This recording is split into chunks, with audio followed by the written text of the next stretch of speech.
glad you're here. Thank you for having us. Good to see you. There you go. Awesome. Good morning and welcome once again to the great city of Lowell. My name is Mayor Dan Rourke, and just quickly before we start, I want to introduce some of the other elected officials that are here with us this morning. We have the Vice Mayor of the City of Lowell, Paul Rathier. Paul, thank you very much. We have City Councilor Vesna Noon also joining us. From our state delegation, we have State Representative Rodney Elliott and State Representative Tara Hung. And thank you very much for being here. You know, when big things happen, when big decisions are made that benefit the Commonwealth of Massachusetts, the Healey Driscoll team comes to Lowell, Mass. This is not your first time here for special announcements, whether it be grant opportunities, awarding of accreditations, or today, one of the most important subjects that we have had to deal with in the past few months with the blistering cold winter, affordability of energy costs. It's no coincidence that the governor and lieutenant governor come here to Lowell, Massachusetts. So we have a number of speakers here that are going to address this, but it's with great pleasure and honor that I get to introduce Governor Maura Healey of the great Commonwealth of Massachusetts and speak on this very important subject. Madam Governor, thank you very much. Thank you so much. Good morning, all. It's great to be in Lowell. Thank you so much, Mayor Rourke, and to you, to City Manager Golden, to Rep. Elliott, to everyone in Lowell. I really appreciate the opportunity to be here this morning with the Lieutenant Governor and our team. Look, around the country, okay, people have seen their heating bills go through the roof. Families are feeling it, businesses are feeling it, all around the country. I'm proud to be here today to tell you that we're taking action as a state, okay? Several weeks ago, I charged my team. I said, what can we do to drive down people's heating costs? Because people, especially the last month or two, were absolutely flabbergasted by what they got in the mail. And there are different reasons for that. But my goal was to make sure we were exploring every single thing that we could do as a state government, not as a utility, but as a state government, to drive down people's bills. That's what today is announcing. We're making some announcements today on this, and we're also announcing some further actions that we hope to take up with the legislature on this. But from the outset, my job has been to focus on lowering people's costs. It's why we cut taxes when we took office 2 years ago. And even as we move into April, families around the state are going to benefit from the most generous child and family tax credit in the country. Seniors are getting double back in their pockets what they are used to receiving because we doubled the senior circuit breaker. We also made changes to the estate tax. We lowered capital gains. We've done different things, all about driving down costs. And I know that nothing...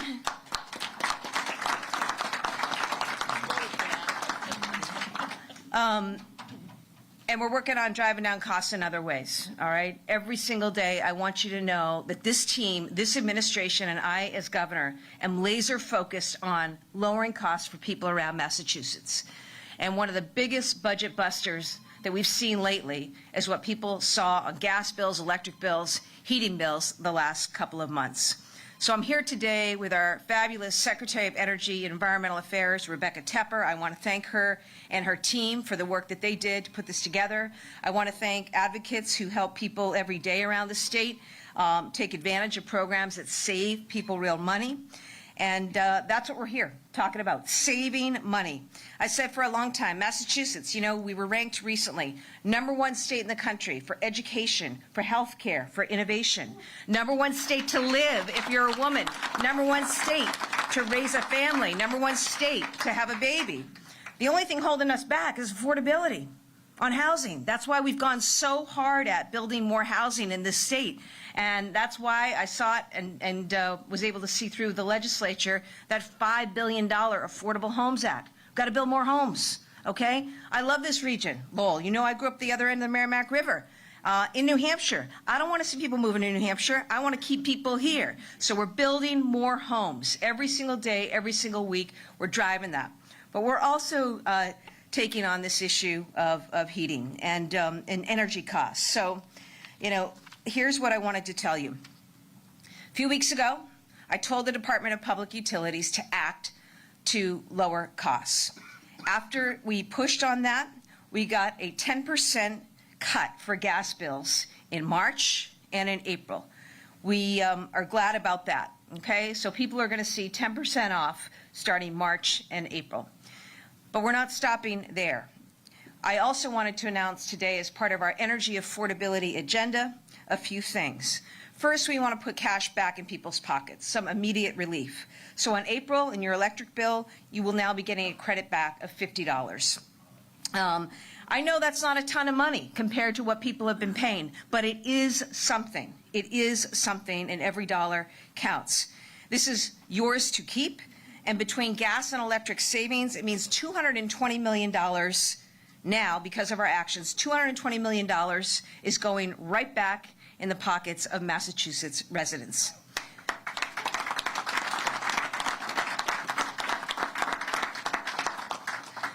Second, we're going to get more discounts to more people. Now, for a long time, folks with a certain income and very low income folks were able to qualify for discounts, seniors as well. I want to be the first state to expand that to the middle class, and that's what we're doing, okay? So what you're going to see is that for the first time, we are going to be the first state to give a discount rate to folks with middle-class incomes as well. We believe that discounts will save Massachusetts residents $2.5 billion over the next 5 years.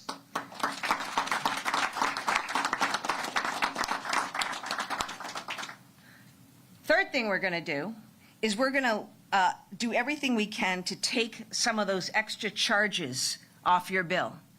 You know, you get that bill and it's got all these different line items.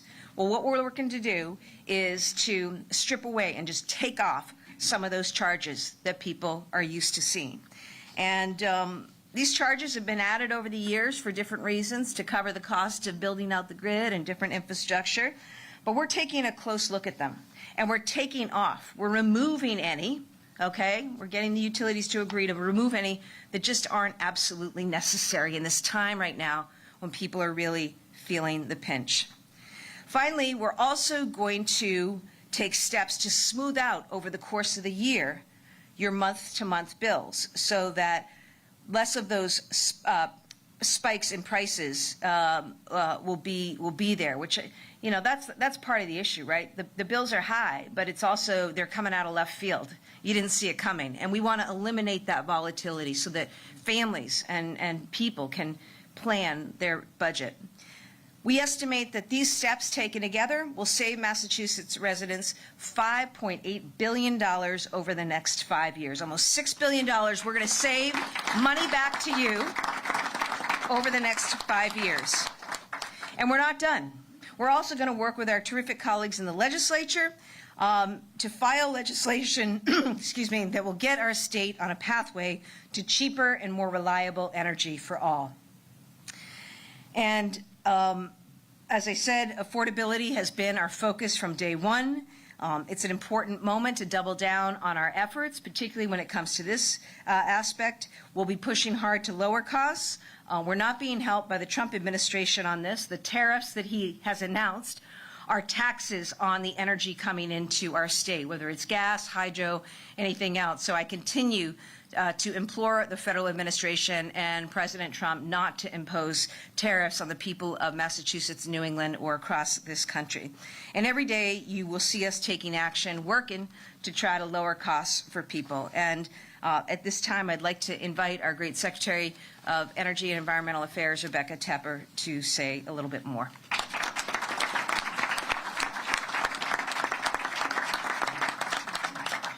Thank you, Governor, and thank you all for being here today. I'm really excited to be in Lowell. We spent a lot of time at UMass Lowell doing great work in the energy space, and I'm always happy to be back here. Also want to thank my team. You know, when the governor says that she told us we wanted to find look under every stone, find every possibility of where to find money for customers. Well, it was my team who are here, Undersecretary Mike Judge, and Director Melissa Lavinson, and Director Hardiman. All of them have been spending tremendous amount of time really thinking about creative and important ways to reduce customers' bills. So I want to thank them for their work.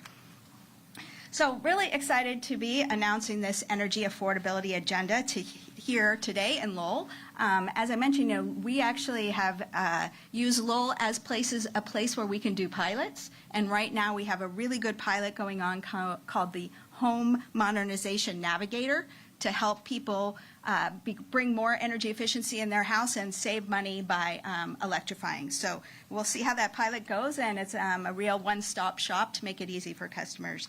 But it's never been more important to advance new programs to bring down cost, and this winter has been a tough winter. I just was talking to our grid operator this morning, and they told me that 49 days of this winter were colder than normal. So when the weather is cold, we use more energy and our bills go up. So we need to think about other ways we can't control the weather, but we can think about other ways that we might be able to save money. And our residents really can't afford to wait on that. Our energy affordability agenda talks about what we're doing now, talks about what we can do in the middle term, and talks about what we can do in the long term to save customers money. So taking this multi-prong approach, to start, as the governor said, we're going to have $50 credit on the electricity bill. And it's the right thing to do to help customers on their budgets and to be good stewards of customers' money appropriately. We're also going to see a reduction in gas bills in the coming months, also bringing needed relief. Second, we're going to start making our bills more equitable. We're going to try to have more automatic enrollment in discount plans. Right now we know that there are many people who are eligible for discount rates who are not on them. So we need to figure out ways to make it super easy to get on those discount rates. Tiered income rates, you give money to the people who need it the most. And a moderate income discount rate, as the governor talked about. So we are really grateful for our cooperation and partnership with the legislature and the DPU and the utilities, who are all helping us advance these innovative reforms. This is really Massachusetts energy leadership in action. And I think our energy community in Massachusetts is not a big one. We always talk about that everybody just goes around in circles, and people that works for you today, you'll be working for them in 10 years. But what that means is that we know how to work together, and we know how to come together in a time of crisis. So we're also going, as the governor said, to get some cost off the bills. I have been a long advocate, as people who have worked with me know, to not putting charges on the customer bill. And we really do need to find innovative ways to finance important programs without putting it on the bill. So right now we're taking off two charges. They're both having to do with the solar carve-out program. And the DPU is also looking at different ways to rein in the costly competitive supply industry and expensive infrastructure. Finally, dealing with the big price spikes. I, too, was surprised by my gas bill this last couple months. And my husband actually thought it was a mistake, but I'm like, oh no, it's not really a mistake. But what we're seeing is what's so surprising is the up and down. And what part of that is our reliance on fossil fuels that have a global market, and we're relying on those global markets, which are then going up and down. So what we need is energy independence to allow us to be producing our own energy here, to stabilize the prices. But there's other stuff that we can do, particularly at the DPU, having to do with timing and having to do with when people pay, it's creative mechanisms in order to smooth things out. And we have a really good working group right now thinking about that. And the other thing that's really going to stabilize prices, which we've been working on for a long time and we're really excited to actually have happen this year, which is the new hydro transmission line coming from Canada will be online this year. And that's going to finally, yeah. Thank you, Maine. Finally, thank you, Maine, and the courts. So we're going to save customers almost $200 million over the next 5 years with that line. So really excited about that. And we're also going to be looking at some innovative rate design that I think will help further reduce volatility. So this is just the start. We know that we have more work to do to help residents. And that's why we will be filing an energy affordability bill soon. And we have a lot of ideas, and I know lots of you out here also have a lot of ideas about how to bring down costs. And we're really excited to work with you and the legislature to execute for customers. And really, you know, the time really is now. The federal administration, as the governor said, is threatening tariffs, which could drive up bills and what you pay at the pump and what you pay for your heating cost. And Massachusetts and New England really do need to double down on our efforts to become energy independent. So thank you all for your partnership, and we look forward to pursuing savings for everyone. Thank you. And I'd like to call up the city manager, Tom Golden, who is actually also a big expert on energy issues. So maybe you'd like to talk to us a little better.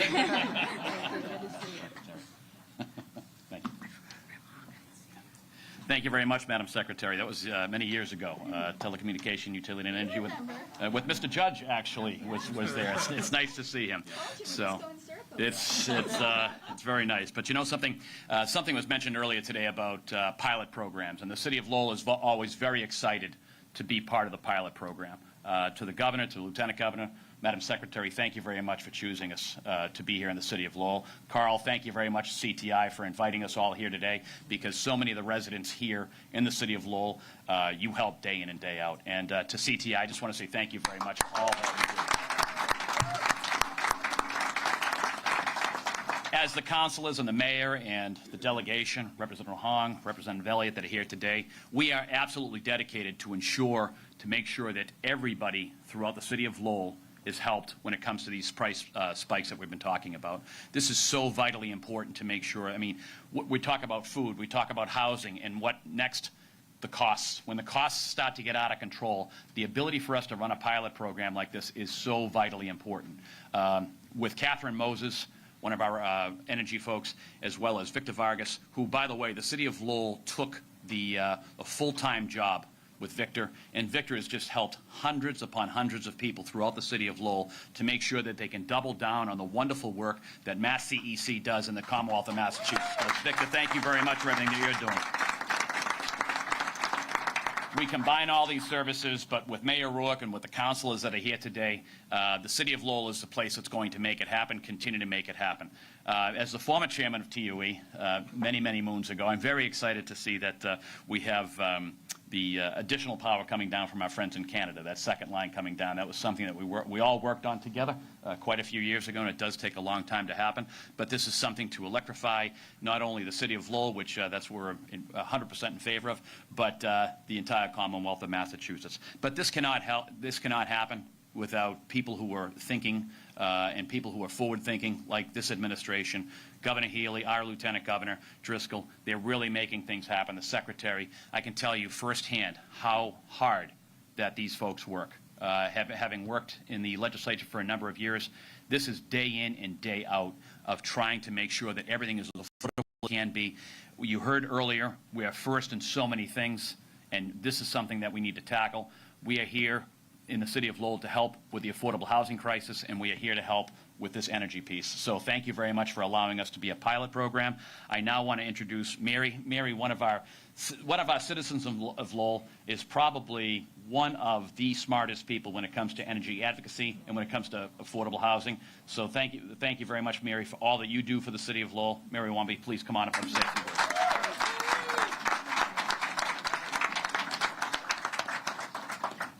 Good morning. Good morning. Welcome to Lowell. So, Lowell residents, both homeowners and renters, have been struggling with soaring energy costs that affect all income levels, including the middle class. Many have expressed their frustrations on social media, Michaela, you know that, right? Sharing photos of high energy bills to show that this is a widespread issue. So energy advocates in the DPU's energy affordability inquiry have been collecting personal stories that illustrate the heavy burden these costs place on households throughout Massachusetts. It's been heartbreaking to hear that families resort to energy limiting behaviors to manage their energy expenses. And sometimes, despite our role as rate case interveners, our ability to lower energy bills has been limited. Sometimes urgent calls for climate action have often overshadowed the concerns of low and moderate income households struggling with high energy bills. Households in gateway cities like Lowell face the added burden of potentially higher electricity costs if they consider switching from gas to heat pumps for climate reasons. But today, for me personally, it's a significant milestone. Under the Healey-Driscoll administration, a justice-centered approach is taking shape, showing a strong commitment to address climate change and support communities facing high energy bills. The fact that we are actually having this conversation in this setup is amazing. Today offers new hope for Massachusetts residents advocating for this critical issue. I'm so happy that we're actually leading. We're showing that you can have both climate action and also have affordable energy bills. And I just want to say thank you to the governor and the team for this work. Thank you.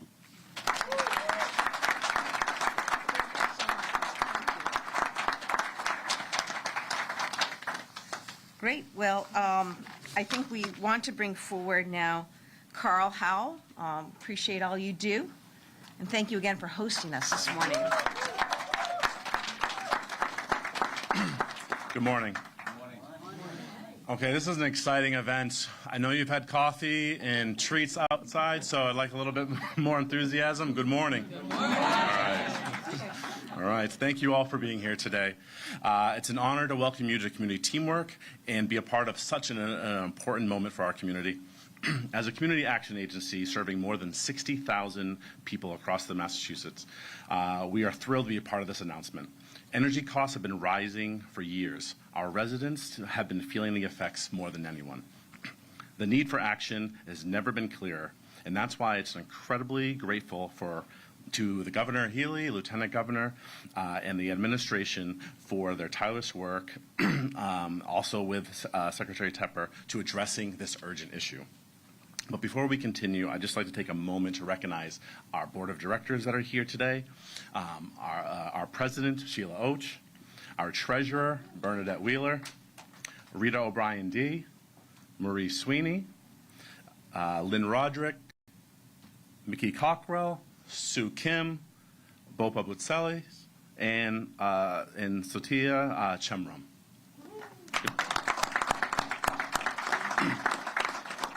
Their guidance and leadership is invaluable to this organization. And I also want to extend a heartfelt thank you to our leadership team here at Community Teamwork and the staff that specifically work within our fuel assistance and our energy conservation department.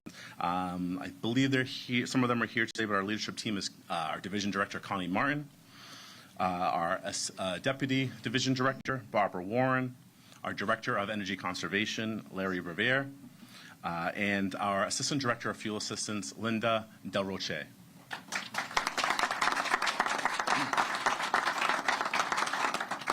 Again, without them, the work that we do every single day would be impossible, and they are the backbone of our agency and the mission that we drive forward. We all know the toll is rising. We all know the toll that rising energy costs have on individuals and families across the Commonwealth. For too many, it's a constant struggle, forcing them to choose between heating their homes during the winter or putting food on the table. Here at Community Teamwork, we see this reality every single day. It drives us to do everything we can do to help the community and the residents that live here.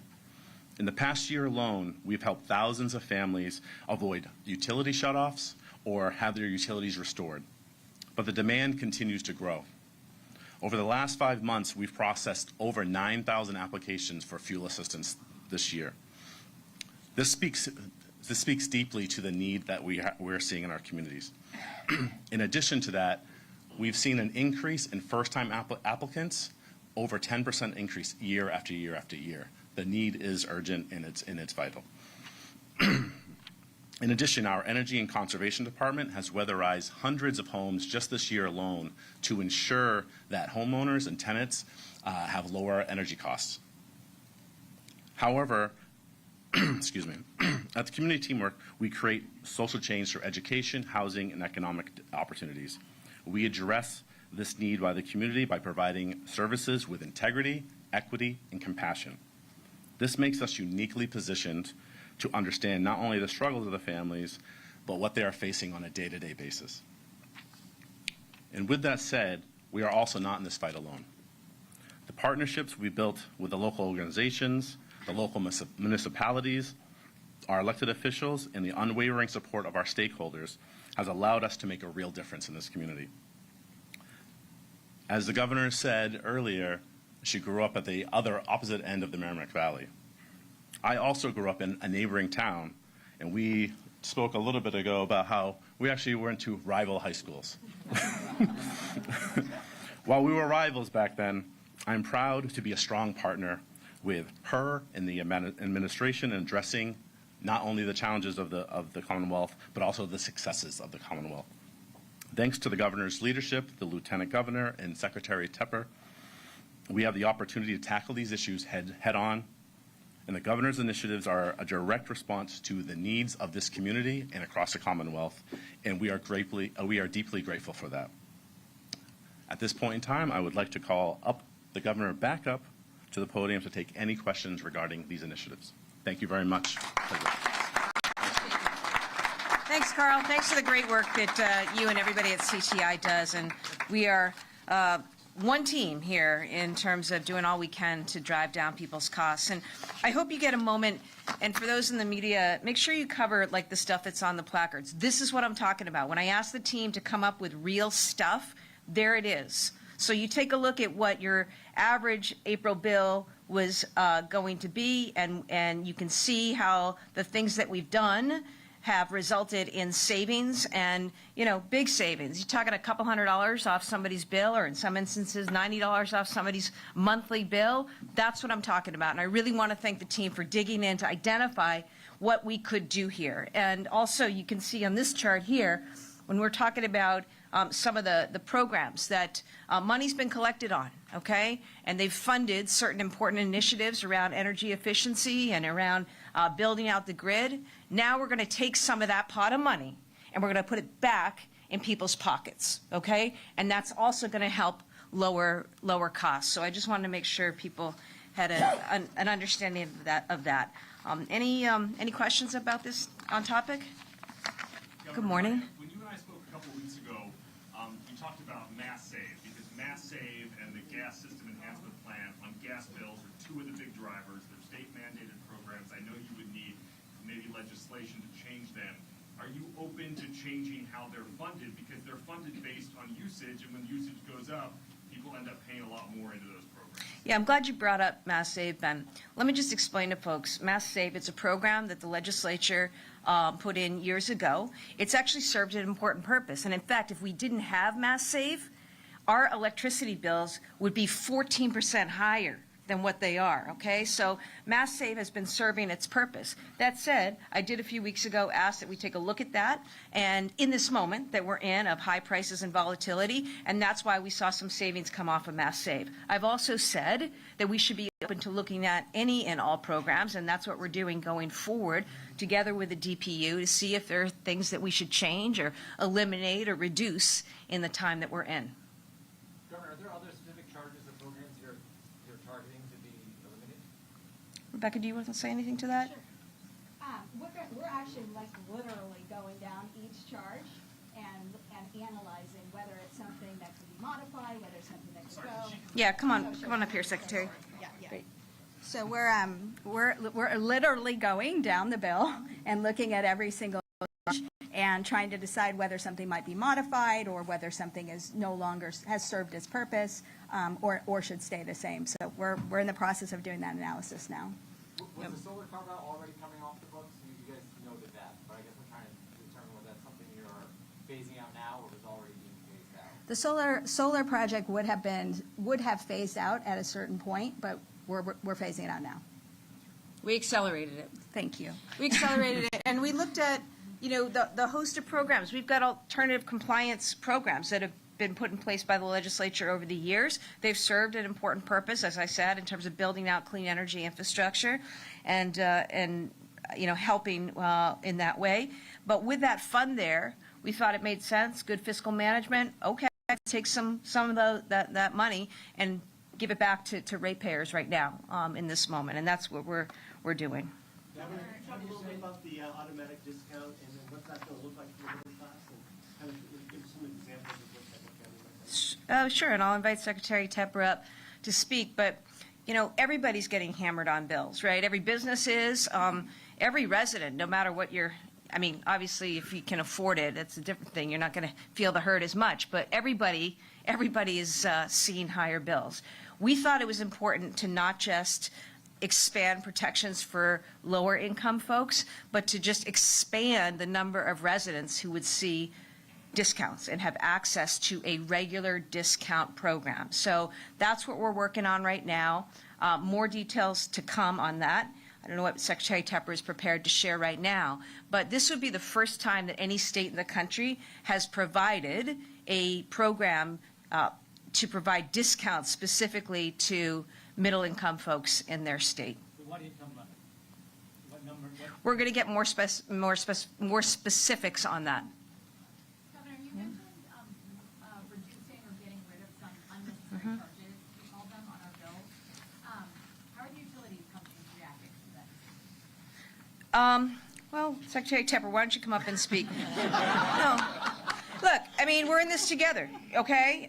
Everybody's got to give. Everybody's got to work, and I have been hard on the utilities in this moment. Part of the reason we're working through, and I don't have a specific number for you now, is we've got to work that through in terms of what makes sense and how do we optimize the greatest level of discount for the greatest number of people and continue to keep operations going.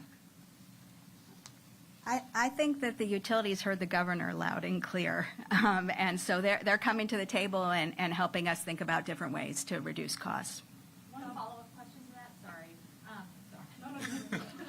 You also talked about on gas bills, the 10% cut, so those are only for the next 2 months, and then residents are supposed to make up and pay back those costs over the summer, right? Those are deferred?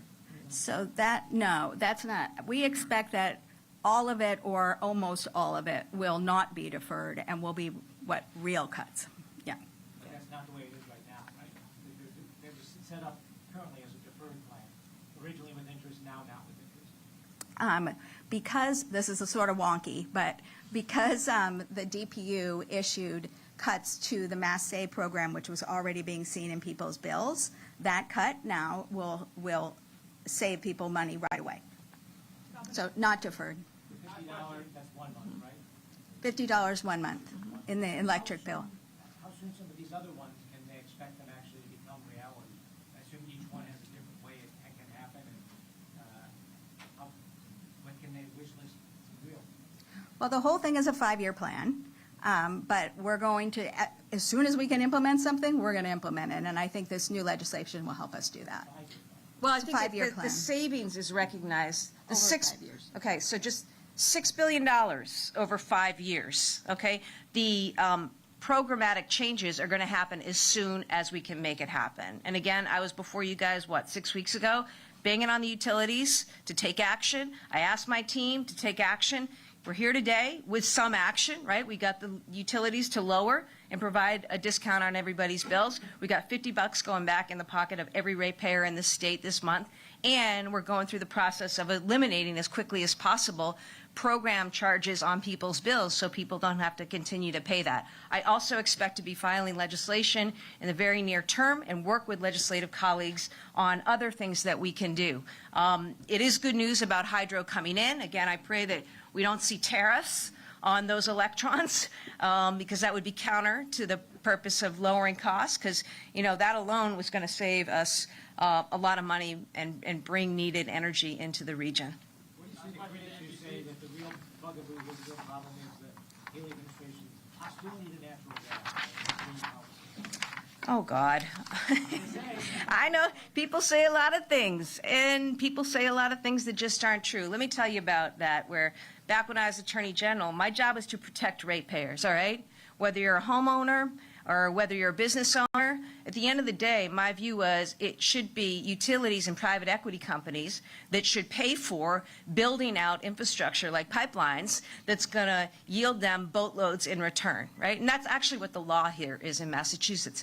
Don't pass it on the backs of homeowners and business owners. So that was my position. And incidentally, they decided not to construct because maybe they saw that they didn't want to pay for it. At the end of the day, a reason that we're in the jam that we're in, and this is not limited to Massachusetts. I talk to governors around the country, and especially in the Atlantic, you know, mid-Atlantic on up. Everybody's dealing with this.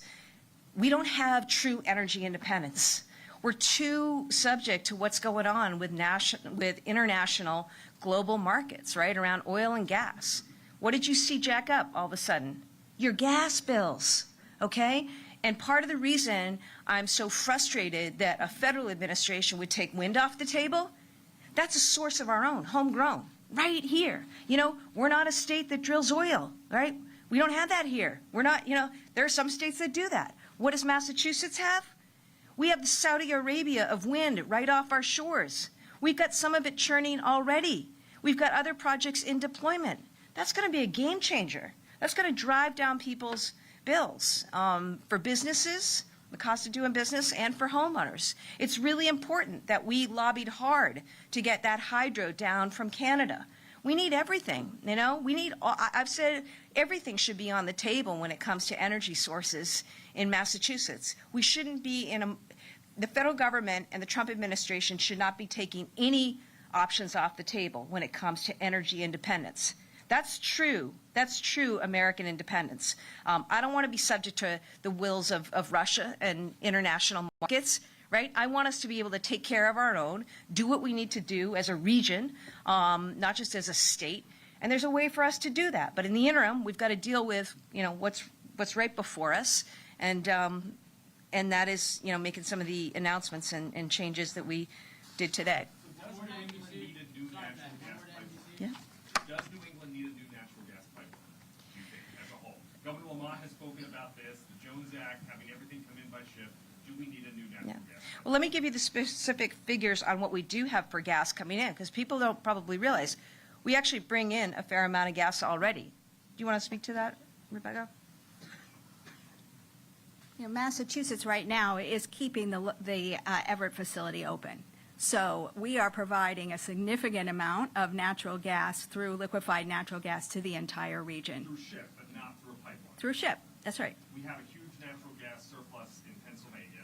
Should there be a pipeline built into New England? Pipelines are, the issue that we have in New England is that there are, for a few days of the year, prices are high, maybe 7 days. You don't build a gigantic pipeline for 7 days a year. That's it, last question. Governor, quick question, Carly with NBC. So I know my colleague Christina mentioned the 10% cuts that are coming from DPU for March and April. A lot of people we talk to, they say this is, you know, coming in during spring when they're not going to need the gas as much, and they're just really frustrated that now they're left with these thousands of dollars in bills. They are choosing to, you know, not turn on their heat right now. They're choosing to not pay certain other bills because these bills are just so high. They've lost kind of hope. I mean, what message can we send to them? That we're taking steps today to lower their bills and to lower what they owe. I mean, yeah, they've got bills that they can't afford to pay right now, and they're going to see a discount going forward. They're also going to see $50 back. They're also going to see going forward money coming off their bill. There are also programs that people can participate in that they may not be aware of, but that's part of the great work that CTI and other organizations do, getting people connected with resources so that they can help pay those bills. And quickly, does